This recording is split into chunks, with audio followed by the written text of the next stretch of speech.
rumus kalau kita ingin berdoa. Ini kan rumus umumnya, jadikan ibadah kita semua hanya karena Allah saja, kan? Jadikan ibadah kita semua hanya karena Allah saja. Kalau kita lakukan semua ibadah karena Allah, maka Allah akan cepat memberikan apa yang ingin kita harapkan. Contoh, apa bentuk ibadah yang pertama? Contoh pertama, doa. Ya, doa adalah bagian dari ibadah. Dalilnya tadi, firman Allah, "Wa qala rabbukum ud'uni astajib lakum. Innal ladzina yastakbiruna an ibadati." Ya, Allah berfirman, "Hei, ayo berdoa kepada saya, aku akan jawab." Di setiap kita berdoa, Allah pasti jawab. Sungguh orang-orang sombong itu yang nggak mau berdoa kepadaku. Doa di situ disebut dengan ibadah. Yastakbiruna an ibadati. Ya Allah, saya ingin berdoa kepadamu. Ingin ibadah. Masuk dalam kategori na'budu. Bagaimana cara memohonnya supaya apa yang kita mohonkan itu cepat dikabulkan? Maka rumus Al-Fatihahnya, jadikan doa itu dengan sifat ikhtisas. Bagaimana praktek ikhtisas itu? Cari kalimat-kalimat, cari kemas kalimat-kalimat, kata-kata yang menunjukkan di untayan kalimat itu semua permohonan tujuannya ke Allah saja, bukan kepada yang lain. Apa contohnya? Kita ambil Al-Quran surah ketiga ayat 38. Di sini kisah Nabi Zakaria alaihi salam. Bagi yang kisahnya serupa, silahkan amalkan. Boleh jadi ditampilkan dalam Al-Quran sebagai bimbingan kepada kita. Kalau punya situasi serupa, jangan cari doa yang lain, pakai doa yang ini. Yang sama persis dikisahkan di situ. Nanti ada doa orang sakit, doa pengen sukses dalam bisnis ada, doa untuk keturunan ada. Nah, sekarang kita lihat ya. Nabi Zakaria, saya sedikit pelankan. Beliau itu diuji oleh Allah sebagaimana banyak kita ketahui dengan sudah berumah tangga cukup lama, diberikan gambaran di surah Maryam surah 19 dari ayat kedua khususnya sampai ayat 9 itu dengan kondisi fisik yang sudah melemah. Ya, kemudian rambutnya sudah memutih. Ya, kemudian fisiknya sudah letih. Wasta'ala ra'su syaiba. Ya, wasta'ala ra'su syaiba. Ya, ya Allah, ini fisik saya sudah letih, rambutnya sudah memutih. Walam akum bidu'aika rabbi syaqiyya. Ini dalilnya. Kaf ha ya ain sad. Dzikru rahmati rabbika 'abdahu Zakaria. Kata Allah, "Hei kalian semua, ingat baik-baik, perhatikan ayat ini, perhatikan surat ini. Aku akan sebutkan kepada kalian sebagian dari rahmatku kepada hambaku, namanya Zakaria. Idnada rabbahu, ketika ia bermohon berdoa kepadaku, kepada Allah, kepada Rabbnya. Ya, Rabbi anni massaniya idnada rabbahu anni, ketika ia bermohon kepada Rabbnya, perhatikan kalimatnya. Ya Allah, aku sudah letih. Fisikku letih, rambutku sudah memutih. Apa kaitan dengan dalil doanya? Walam akum bidu'aika rabbi syaqiyya. Tapi dalam keadaan fisikku letih, rambutku sudah memutih, aku tak putus asa dalam berdoa kepadamu. Doa, ini bagian dari ibadah. Tahan. Rabbi inni wahanal azmu minni. Ya Allah, tulang-tulangku sudah mulai letih nih. Ya. Kemudian diteruskan ke rambut sifatnya, washta'ala ra'su syaiba, rambut sudah memutih. Jadi Anda bayangkan, walam akum bidu'aika rabbi syaqiyya. Tapi sejak aku berumah tangga sampai keadaan seperti ini, aku diuji belum punya keturunan, aku tak pernah putus asa dalam berdoa. Coba lihat ya kalimat ini. Bapak Ibu sudah berumah tangga, dari rumah tangga sudah menikah, maaf ya, rambut masih hitam, belum dikasih keturunan. Sampai rambut sudah putih, fisik sudah letih, artinya sudah sepuh, ya. Tapi dalam kondisi itu pun masih yakin dengan Allah. Nggak pernah berpikir yang lain, nggak pernah minta-minta kepada yang lain. Masih yakin, saya khususkan doa saya kepada Allah saja. Saya yakin pasti dijawab.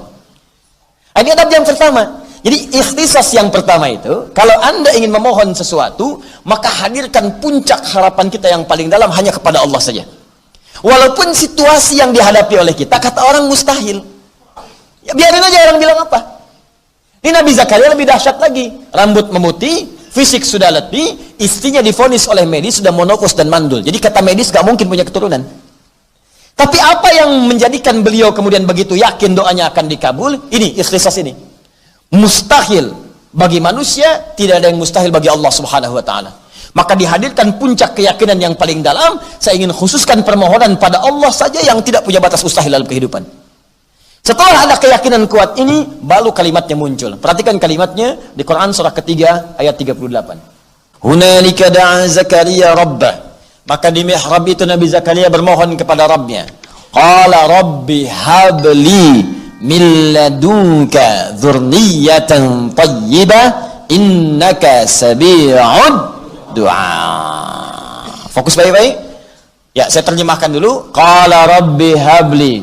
Ya Allah, yang tidak punya batas dalam pemberian, mohon anugerahkan kepadaku keturunan milladunka, dari sisimu saja. Karena orang lain mengatakan kau nggak mungkin punya keturunan. Secara medis ditolak, secara klinis mustahil. Maka aku tinggalkan mereka, aku khususkan permohonanku kepadamu saja. Perhatikan baik-baik. Innaka sami'ud du'a. Ini yang pengen saya jelaskan. Ini yang dimaksud ikhtisasnya. Innaka sami'ud du'a.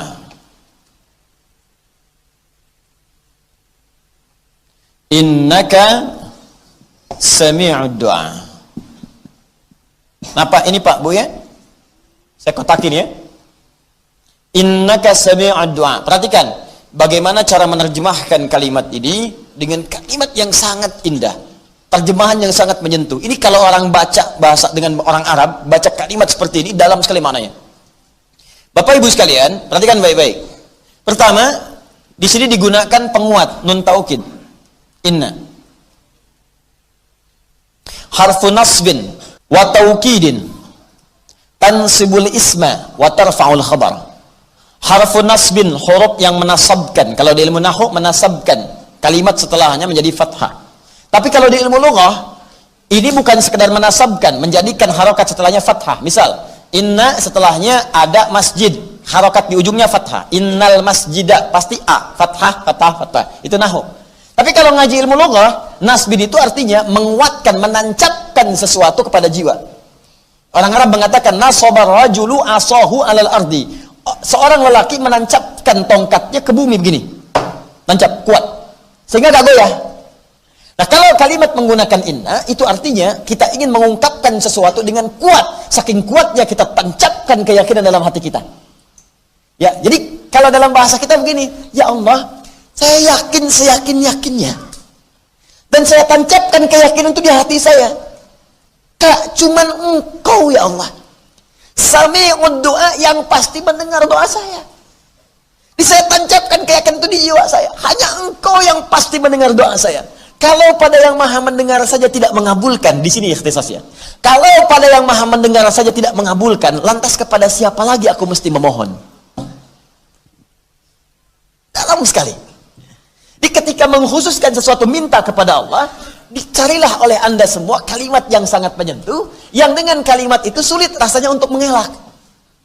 Dan sulit rasanya untuk ditolak.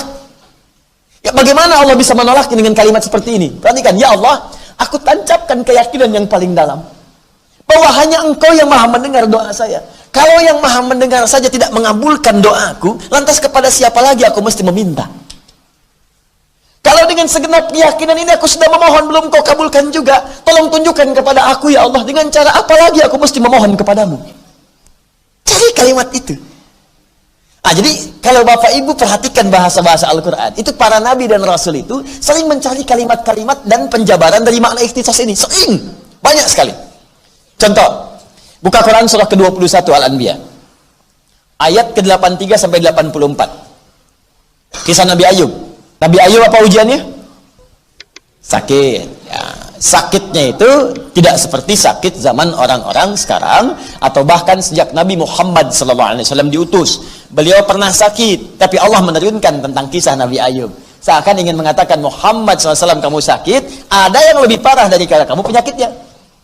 Dalam keadaan sakit pun dia tidak mengeluh, tapi menancapkan keyakinan dalam jiwanya, Allah pasti akan menyembuhkan penyakitnya.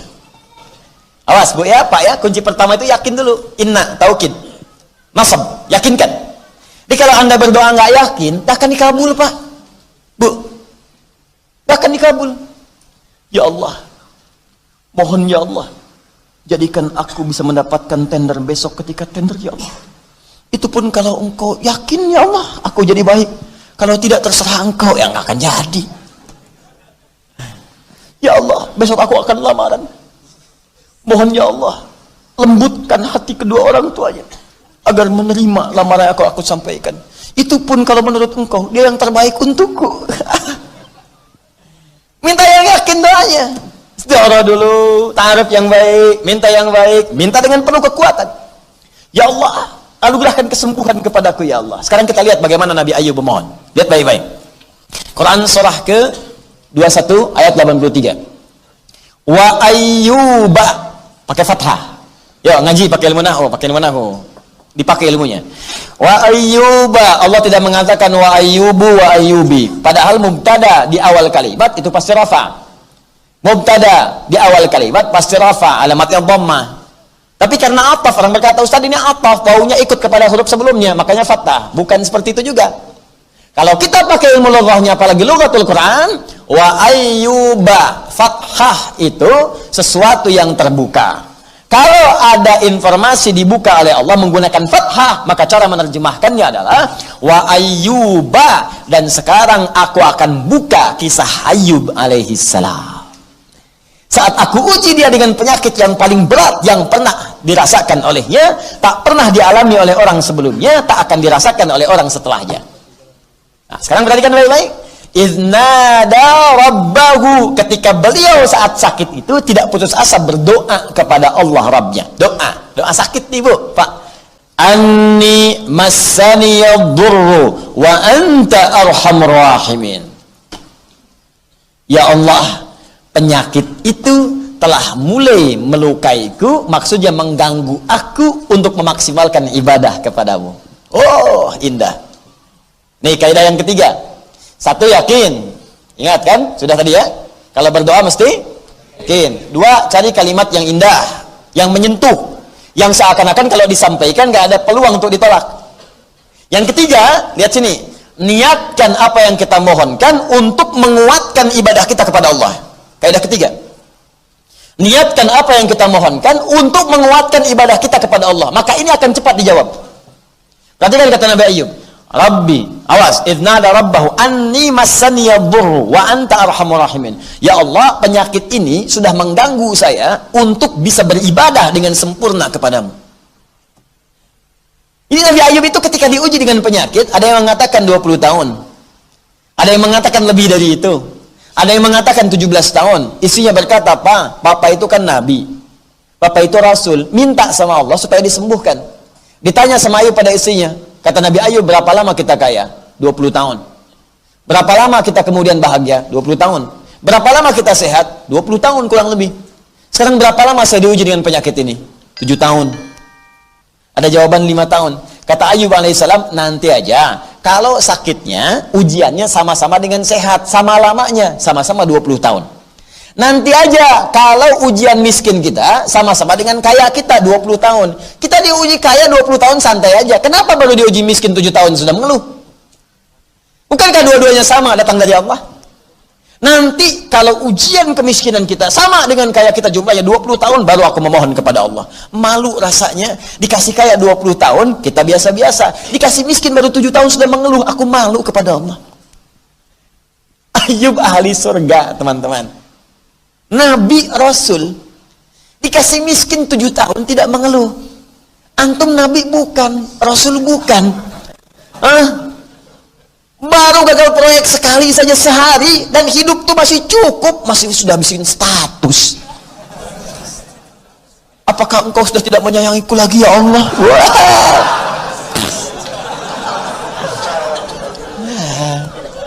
Ini kadang-kadang yang seperti ini mesti kita keluarkan untuk kita tahu gitu, untuk kita paham.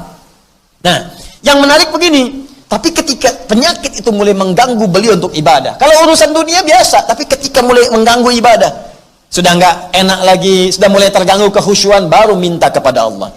Anni massani yadurru, ya Allah, ini penyakit sudah menyakiti saya, mengganggu saya nih. Bukan karena ke fisiknya saja, ibadah saya jadi nggak sempurna. Nah, jadi diniatkan kesembuhan itu untuk mendukung ibadahnya. Lalu disambung dengan kalimat yang indah, wa anta arhamur rahimin. Sedangkan engkau ya Allah, Tuhan yang paling sayang kepadaku. Kalau yang paling sayang kepadaku saja tidak menyembuhkanku, lantas kepada siapa lagi aku mesti meminta? Tuh. Beginilah, Anda itu paling perhatian kepada saya dibanding yang lain. Lantas saya punya persoalan, saya datang kepada Anda. Saya katakan begini, akhi, antum itu orang yang paling perhatian pada saya. Saya sedang punya masalah. Kalau yang paling perhatian seperti antum saja nggak bantu saya, lantas kepada siapa lagi saya mesti minta bantuan? Kira-kira ketika mendengar perasaan begitu, padahal belum minta apa-apa, ketika Anda mendengar kata-kata saya begitu, Anda ingin semakin semangat membantu atau meninggalkan dia? Pasti memberi perhatian. Apalagi Allah yang maha memperhatikan. Nabi Ayub berkata, ya Allah, engkau yang paling sayang dengan saya. Kalau yang paling sayang saja tidak mengabulkan saya, tidak memperhatikan saya, tidak menyembuhkan saya, lantas kepada siapa lagi saya mesti meminta? Dan saya pun saat minta ini, ya Allah, bukan untuk nyari dunia, untuk ibadah kepadamu. Kalau untuk minta ibadah saja tidak engkau permudah, lantas bagaimana saya mesti ibadah kepadamu? Tuh. Jadi kalau Anda mau minta kepada Allah, jangan cari dunia. Perkuat ibadah kita. Kumpulkan akhirat kita. Ya Allah, saya selama ini sudah berusaha untuk sholat. Namun saya khawatir, ya Allah, kalau saya wafat, saya belum bisa menunaikan perintahmu untuk berzakat, ya Allah. Berikan saya kemampuan sebelum wafat untuk berzakat, ya Allah. 25 juta aja. Gitu, cerdas. Mintanya dengan cerdas. Zakat 25 juta itu, zakat itu berapa persen? 2,5%. Artinya kalau minta zakat 2,5% nilainya 25 juta, dikasih oleh Allah berapa? 1 miliar, Joni. Banyak. Jadi Allah itu ngasih kita 1 M 25 juta pakai buat zakat. 975 jutanya ayo. Pakai buat zikir, bangun rumah, ya, buat diisi sholat, diisi ibadah. Gitu caranya. Udah mulai dicatat tuh. Caranya begitu. Jadi kalau antum minta untuk dunia saja, iman antum di mana? Sebab yang minta rumah juga banyak. Non-muslim aja minta. Yang nggak beriman aja minta. Apa bedanya? Ya Allah, saya menginginkan semua orang sadar bahwa nikmat itu bersumber darimu. Berikan aku kesempatan untuk membuktikan, ya Allah, bahwa dengan kendaraan pun aku bisa beribadah kepadamu. Ya Allah, mohon ya Allah, mudahkan aku untuk mendapatkan motor itu, supaya aku gunakan untuk ke ta'lim, aku gunakan untuk sholat subuh. Itu. Yang pertama, ikhtisas ini ada 3 ya. Pertama, niatkan dengan utuh. Tujukan hanya untuk Allah saja. Yakin. Yakin dulu. Kalau keyakinan nggak ada, susah. Nah, yang kedua, cari kalimat-kalimat yang menyentuh, yang lembut. Ya. Sama Nabi Isa kan begitu juga ketika umatnya salah kan. Ya Allah, ya Allah, jika engkau ingin menghukum mereka, in tu'adzibhum fa innahum ibaduk. Kalau engkau ingin hukum mereka karena salah, mereka hamba-Mu, ya Allah. Tapi kalau engkau ampuni mereka, ya Allah, maka engkaulah memang yang maha penyayang dalam kehidupan ini.